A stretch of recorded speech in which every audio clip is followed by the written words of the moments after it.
안녕 친구들 반갑습니다. 과학과 박하연 쌤입니다. 반갑습니다 우리 친구들. 자 친구들 식혜 먹어본 적 있나요? 식혜 어때요? 밥알 동동 떠있는 식혜 달콤하고 맛있지요. 그때 그 같은 식혜를 만들 때는요 엿기름이라는 것을 이용하게 됩니다. 도대체 엿기름이 뭐길래 자 밥을 이용해서 식혜를 만들 수 있는 것일까?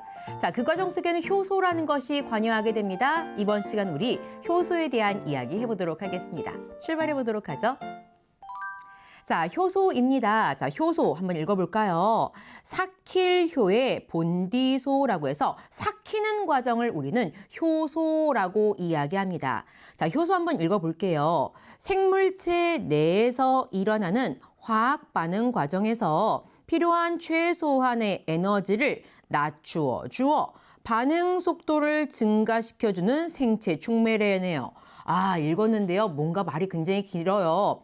어떤 생물체 내에서 A라는 것이 B로 되기 위해서는요. 최소한의 에너지가 필요합니다. 그때 그 에너지가 너무 높으면 반응이 진행되기가 힘들어요. 따라서 그 에너지를 낮춰줘서 좀 반응이 잘 일어날 수 있도록 해주는 것. 그것이 바로 효소이고요. 그런 것을 우리는 촉매라는 단어를 사용하게 됩니다. 촉매라는 단어 한번 읽어보도록 할까요? 촉매, 다을촉의 중매매, 어떤 것들을 조금 연결시켜서 반응 속도에 관여하는 물질을 얘기하는데요. 화학 반응에서 반응 속도를 조절해주는 물질을 우리는 촉매라고 하고요. 생물체 내에서 이런 반응 속도를 조절해주는 것을 생체 촉매, 즉 효소라고 이야기하는 거죠. 이 같은 효소는요, 중등 과정에서요, 소화효소가 가장 대표적으로 언급되게 됩니다. 소화효소 한번 읽어볼까요? 자, 효소는 효소인데요, 무엇? 소화 과정에 관여하는 효소를 우리는 소화효소라고 얘기할 거예요. 영양소를 흡수될 수 있는 크기로 작게 분해하는 데 관여하는 효소를 우리는 소화효소라고 이야기하는 거예요. 생물체의 온도는 그렇게 뜨겁지 않거든요. 따라서 뜨겁지 않은 온도 내에서도 어떠한 변화가 일어나려면 효소의 도움이 필요하니 그것을 우리는 생체촉매 소화 과정에 관여하는 거니까 소화효소라고 합니다. 그때 같은 소화효소요. 어떤 거냐면요. 아밀레이스라는 거, 펩신이라는 거, 트립신, 라이페이스처럼 굉장히 여러 가지가 있습니다. 그렇다면 왜 하나 갖고 안 되고 여러 가지 효소가 필요한 것일까?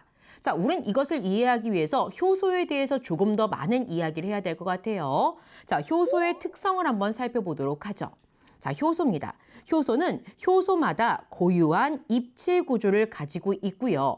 그런 입체 구조에 딱 들어맞는 것들만 같은 어떠한 일들이 진행되게 돼요.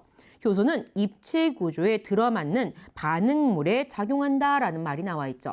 그림 잠깐 봐보실까요? 자, 보시면요. 자, 요 효소는요, 요와 같은 입체 구조를 가지고 있어요. 따라서 이와 같은 입체 구조에 딱 들어맞는 것만 쏙 들어가서 어떠한 생성물질이 만들어질 수 있다는 거죠. 다른 효소는요, 요렇게 생겼네요. 따라서 이에 맞는 것만 들어가서 어떠한 생성물들이 만들어질 수 있다는 거예요. 즉, 효소의 가장 중요한 것, 무엇? 독특한 입체 구조가 있다. 그리고 그 입체 구조에 맞는 것들만 반응에 관여할 수 있더라. 이게 효소입니다. 그러다 보니까 우리가 여러 가지 소화효소들을 얘기할 수밖에 없는 거예요. 아밀레이스라는 소화효소는 녹말을 엿당으로 분해하는 데 관여할 수는 있지만 아밀레이스가 단백질을 분해한다든가 지방을 분해할 수는 없다는 거죠. 소화효소인 아밀레이스는 녹말을 엿당으로는 분해할 수 있지만 단백질이나 지방은 분해하지 못한다. 그럼 다른 건 어떻게 하느냐? 다른 효소가 있겠죠. 단백질은 펩신이라는 소화효소에 의해서 소화될 수 있더라는 이야기. 이것에 관여하는 것은요, 독특한 입체 구조를 갖고 있는 효소의 특성과 관련되어 있다는 이야기 생각해 보시면서요, 효소의 또 다른 특성 하나 이야기해 볼게요.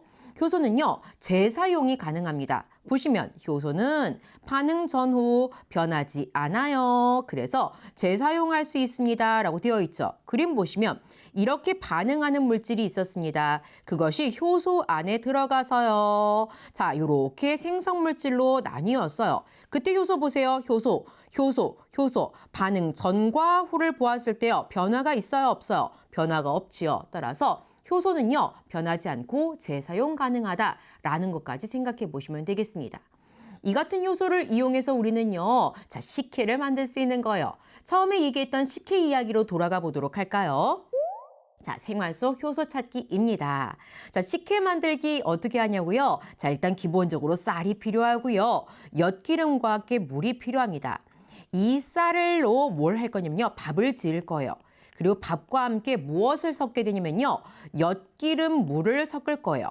엿기름을 물에 이렇게 주물주물해서 물이 나오면 그 물을요 밥에다 부을 거라고요. 그때 엿기름물 왜 붓습니까? 라고 한다면 그 엿기름 속에 아밀레이스라는 소화 요소가 많이 들어있기 때문에 그렇습니다. 읽어볼게요. 자, 보리에 물을 부어서 싹을 내어 말린 것을 우리는 엿기름이라고 해요. 그때 그 엿기름 안에 뭐가 많이 들었대요? 아밀레이스라는 효소가 많이 들어있다고요. 따라서 녹말이 줄을 이루는 밥 안에다가 엿기름 물을 잘 섞어 놓으면 아밀레이스에서 녹말이 엿당으로 소화되게 되고 그 결과 무엇? 식혜가 만들어질 수 있다는 거죠. 자, 이 같은 효소에 대한 얘기 우리 교과서 속에 찾아볼 거예요. 교과서 속에 어디 있을까 찾아보도록 하죠.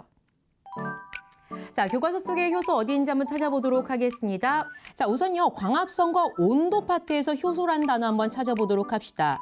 자, 광합성은요, 온도에 따라서 이와 같은 광합성량의 변화가 나타나게 됩니다. 온도가 높아지면요, 광합성량 증가하지만 특정 온도가 지나가면서 급격히 감소하는 거 보이시죠? 그 이유는 이렇게 설명할 수 있어요.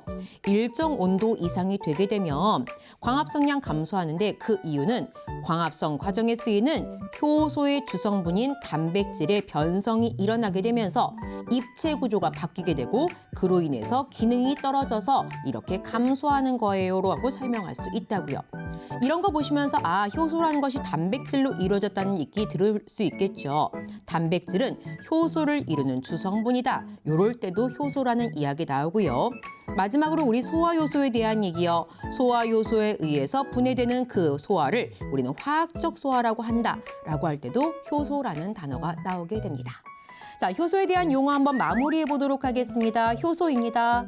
자, 생물체 내에서 일어나는 화학 반응 과정에서 필요한 최소한의 에너지 너무 높으면 반응 잘 안 일어나니까 그걸 낮추어 줘서 반응 속도 증가시켜주는 생물체 내 촉매, 이것을 우리는 효소라고 한다라는 사실 기억해 보시면서 효소 마무리해 보도록 하겠습니다. 자, 우리가요, 효소라는 단어 굉장히 많이 들을 수 있어요. 우리가 소화효소가 포함되어 있는 세탁세제입니다. 소화효소를 첨부한 소화제입니다. 라는 말들도 듣게 되거든요. 그때 그 같은 효소라는 단어를 들으시면서 아, 우리 배운 거지, 효소가 무엇이지 생각할 수 있는 우리 친구들 되었으면 좋겠습니다. 수고 많이 하셨습니다.